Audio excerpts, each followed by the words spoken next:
मैं अपनी शादी बचाने के लिए, इस रिश्ते को जिंदा रखने के लिए किसी भी हद तक जा सकती हूँ। ये शब्द सिर्फ एक चेतावनी नहीं थे, बल्कि नीति की जिद, उसकी दीवानगी और उसकी गिरती इंसानियत का ऐलान थे। अब कहानी ने एक ऐसा मोड़ ले लिया है जहां से वापसी मुमकिन नहीं। नीति अब सिर्फ एक पत्नी नहीं, एक जुनूनी दुश्मन बन चुकी है। उसने ठान लिया है कि प्रीत को इस शहर से, इस कहानी से और संजू की जिंदगी से मिटा देगी।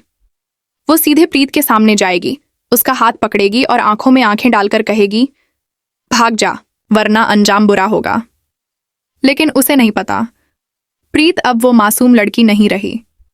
अब वो परी की बेटी है, आग है, और वो चुप नहीं रहेगी। प्रीत की आंखों में अपनी मां की तकलीफ और पिता की मजबूरी की छवि साफ दिखती है। वो नीति को उसकी ही भाषा में जवाब देने आई है। एक थप्पड़ नहीं, पूरे अहंकार पर प्रहार करेगी प्रीत। और तभी कहानी लेती है जबरदस्त ट्विस्ट। नीति, जो कभी प्यार में दीवानी थी, अब बदले में पागल हो चुकी है। वो संजू को भी चैन से जीने नहीं दे रही।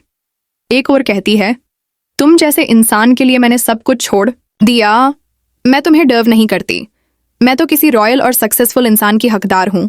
लेकिन फिर भी वो संजू को छोड़ती नहीं, क्योंकि अब उसका प्यार पोजीशन बन चुका है। बेचारा संजू, न उसे प्रीत की सच्चाई बताने का मौका मिला, न अपनी बेबसी जाहिर करने का हक। और अब जब प्रीत सामने आई है तो संजू की दिल की उम्मीदें फिर से जग उठी हैं।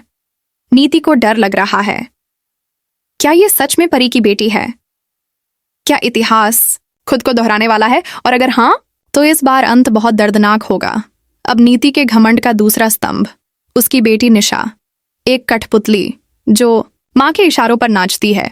लेकिन अब जब प्रीत सच के साथ खड़ी है तो नीति और निशा की ये जोड़ी भी हिलने वाली है। घर के लोग जो अब तक चुप थे, अब उनके सब्र का बांध टूटेगा।